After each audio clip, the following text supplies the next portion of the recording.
Hello everyone, welcome to Chemazon-Complete Chemistry. So in our today's video, we are going to answer this interesting question. Can we actually see the structure of the molecule?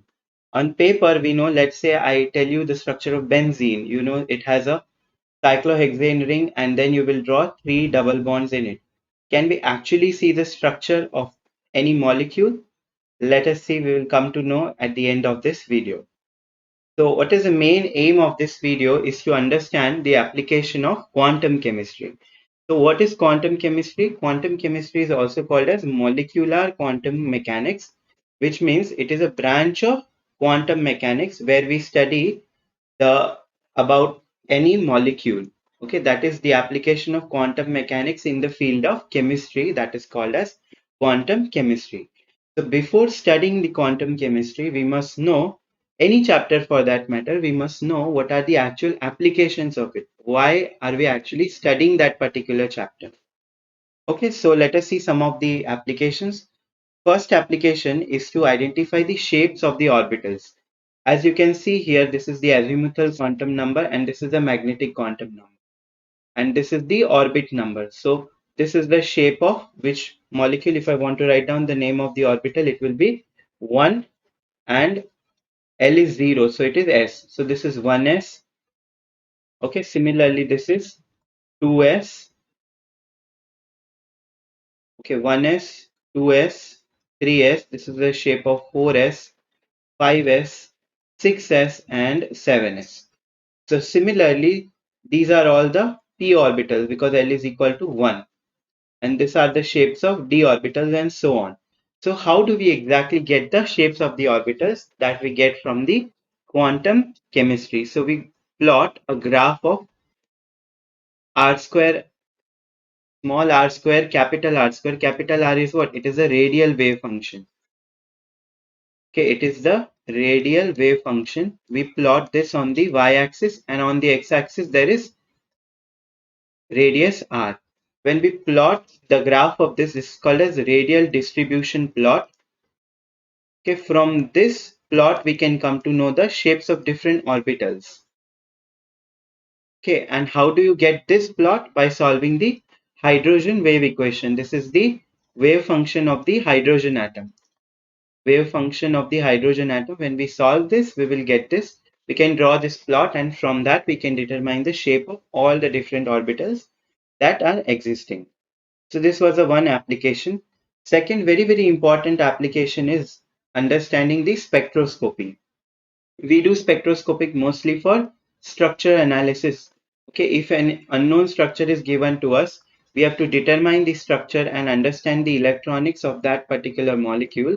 Then we study spectroscopy. Spectroscopy we can study in two major ways. One is the one it is called as a physical spectroscopy where we understand the spectroscopy in terms of mathematics. That is mathematical formula.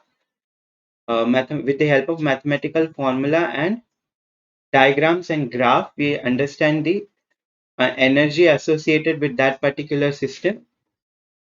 And we also study the organic spectroscopy, okay, where we do the actual structural analysis and find out the structure of the unknown compound. Okay, so while we study physical spectroscopy, we come across different formulas like formula for energy. Energy we calculate for all the systems.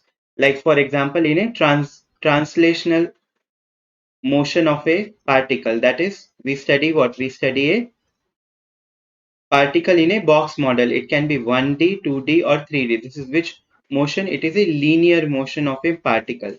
Okay, these are some of the systems that we study. One of them is particle in a box that we study in quantum chemistry. Next is we study the spectroscopy. Which all type of spectroscopy do we study? Vibrational spectroscopy. We study rotational spectroscopy. That is, we study which system in vibrational spectroscopy? We study harmonic oscillator.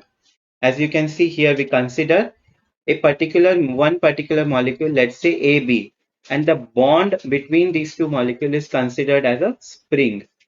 Okay, that is, it is in a harmonic motion. That is why it is called a harmonic oscillator. Why it is called oscillator?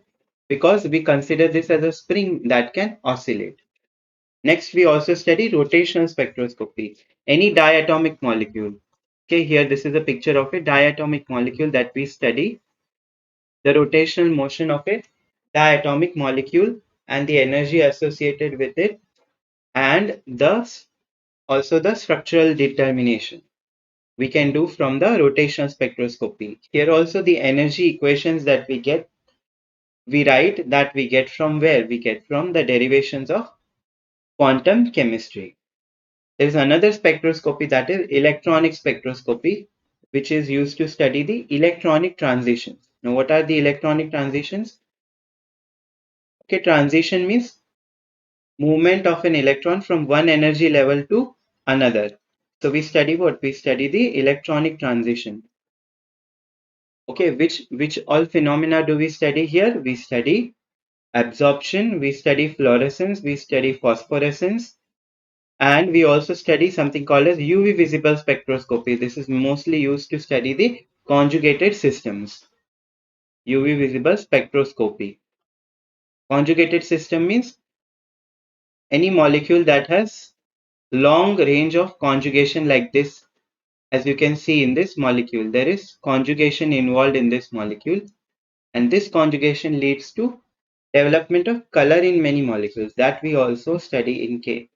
This is also a part of the quantum chemistry. Which is the next application? Next application is very, very important to determine the electron density in any molecule. Okay, to determine the electron density and the reactivity of the molecule. How this is helpful? Suppose any substance is given to us, any molecule is given to us. We want to find out whether it can act as a nucleophile or as an electrophile. Nucleophile is what? It is any electron rich species, whether it will act as an electron rich species or it will act as an electron deficient species, that is electrophile, that we can come to know by studying the electron density. And how can we come to know the electron density of any molecule? By doing the potential energy surface analysis. That is, from this analysis we get something called as the electrostatic potential map. Okay, these are the pictures of the electrostatic potential map of water, benzene and BF3. So now let us see how we come to know the electron density. So in this diagram, the red region that you can see, that is the electron rich center. Okay, we will also confirm by seeing the structure of the molecule. Red is the electron rich region, and blue colored region that you can see, that is the electron comparatively electron deficient region. Okay, how can we confirm? This is water. Okay, suppose this is oxygen, H and H. Water, we know there are lone pair associated on the oxygen. We know that oxygen has two lone pairs. That is why here you can see this is what? This is the oxygen atom, and here I can draw hydrogen. Oxygen is more electronegative, plus it has two lone pair. That is the reason why this is red in color. That is, at the region of oxygen it is red in color, which means this can act as a nucleophile. Okay, this can act as a nucleophile by donating its lone pair. And benzene. Benzene, if we draw the structure of benzene, it looks like this, right? This is the structure of benzene, and this is what? In between, we can see there are pi electron cloud. Okay, we know there is a pi electron cloud that is perpendicular to this ring. Okay, that electron cloud you can see here. This is the blue, this is the red region, that is nothing but the pi electrons of the benzene. Okay, and as compared to this, if you see the terminals, that is where what will be present here, it will be hydrogen. Okay, hydrogens will be at the periphery like this. 1, 2, 3, 4, 5 and 6. And here what we will see, the pi electrons of the benzene ring. In this way you can see we can determine the electron density. So this is also electron rich because of the pi electrons. So this benzene can also act as a nucleophile or electron rich species. Similarly, we can draw it for BF3. Now boron, we know there is what? Boron has an empty p orbital. Boron has an empty p orbital, and hence this can act as a nucleophile. Okay, then sorry, this can act as an electrophile, and the nucleophile can donate its lone pair or the negative charge electrons on the in the empty p orbital of the boron.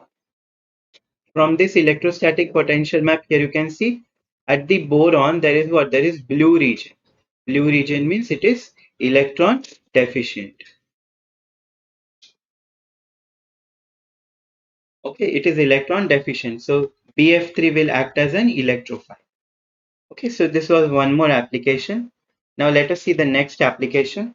Next application is studying the Huckel molecular orbital theory.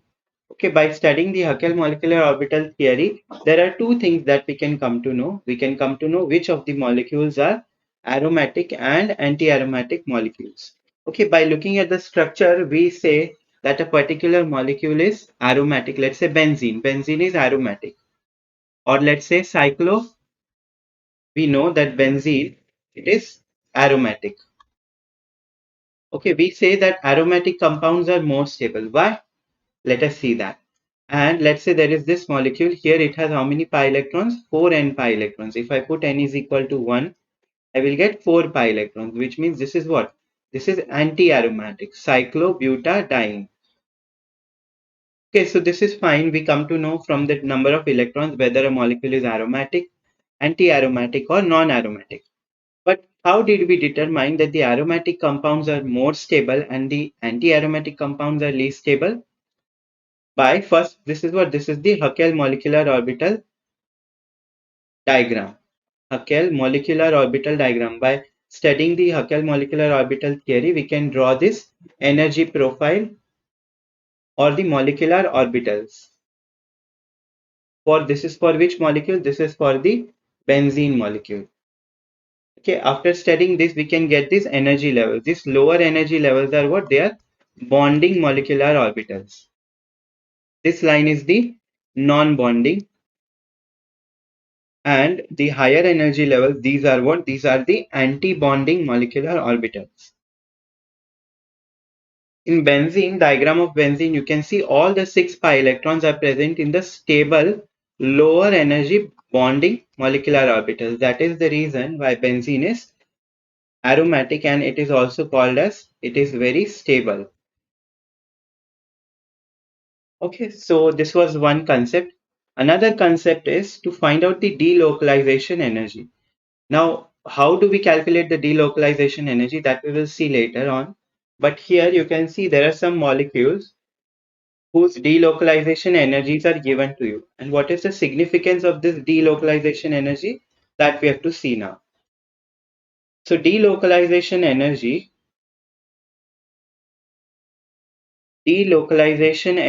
it is directly proportional to the stability of the molecule. Okay, it is directly proportional to the stability of the molecule. So more is the delocalization energy, dE, more is going to be the stability of the molecule. Let us understand with the help of this example. Here you can see benzene, its delocalization energy, it is what? It is plus 0.065. And we know benzene is what? It is aromatic in nature. It is stable, and its value you can see it is maximum as compared to the other molecules. Here in naphthalene it is lower. Why? Because we know here which effect takes place. Here annihilation effect comes into picture, due to which what happens, the aromaticity of the benzene ring is shared by this adjacent ring, and the overall aromaticity of this naphthalene is less than benzene. That is the reason why here it is slightly lower. Okay, this is also what we know, this is also aromatic. So there is not much difference. You can see this is 0.065 and here it is 0.05. Now, if you look any anti-aromatic molecule, like here you can see 1, 2, 3, 4, 5 and 6. 6 twos are 12 pi electrons. So this follows 4 n pi electron. That means 4 into 3 is equal to 12. So this is anti-aromatic. Okay, so for anti-aromatic species like heptalene and pentalene, you can see the values are very less. It is in the negative range, 0.018. Here also it is minus 0.004. So from this, what we can conclude is for aromatic molecules, stable aromatic molecules, okay, aromatic molecules which are stable, for them the delocalization energy is higher. And for anti-aromatic molecules which are less stable, or we can say unstable, for them the delocalization energy DE is lower. Okay, this is higher in value and this is lower. Okay, so I hope you have understood the concept of delocalization energy and stability and its relation to whether molecule is aromatic or anti-aromatic. Now coming on to the final application that will answer our question, that is, can we exactly see molecules that are present in the solution, the structure of the molecules? The correct answer is yes. By the help of this advanced technique called as atomic force microscopy, or in short it is called as AFM. Okay, this is the setup of a atomic force microscope. It is also called as AFM. Let us see in short the working of this instrument. So there is a source of laser. Okay, that laser is reflected onto a mirror. Okay, mirror will reflect that, and that is incident. Okay, that is incident on this system, as you can see here. Here, laser beam is incident on this pen-like, very small pen-like structure. This is called as silicon. This is made up of silicon, and it is called as cantilever. Okay, this cantilever is placed on the sample that we have placed here, and when the laser beam is incident on this cantilever, it somehow vibrates and gives the picture of the exact molecule by analyzing the atom that is present in the solution. And in the monitor, we can see the exact structure of the solution, which is very fascinating and amazing. Okay, so after analyzing the data, it goes to this photo detector, and from the photo detector, finally it gets some feedback, and finally we can see the image into the computer. Okay, computer, and then that is processed, and we can see the exact image into the monitor. Okay, so now let us see the structure of the cantilever. This is the cantilever. This pointed thing that you can see, this is the cantilever that is placed on the sample, and that will give us the structure of the molecule. And for the final result, as you can see here, these are the pictures of the molecule that was analyzed. This is which molecule? This is called as pentacene molecule. What is the structure of a pentacene molecule? There are five aromatic rings. Okay, five rings are fused.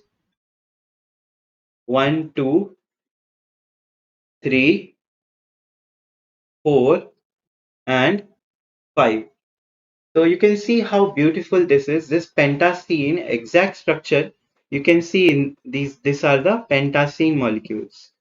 Okay, this is a 20 Armstrong picture, and if we zoom further, this is the 5 Armstrong scale. You can see faintly, but still this is what? This is the 1, 2, 3, 4, and 5. You can see clearly these are the 5 rings of these pentacene molecule. So I hope you have understood the applications of quantum chemistry. These were only some of the applications of quantum chemistry, just to give you the idea of the application and why are we going to study quantum chemistry. In the coming videos, we will see more concepts of quantum chemistry, and I hope you have understood all the applications. Thank you so much.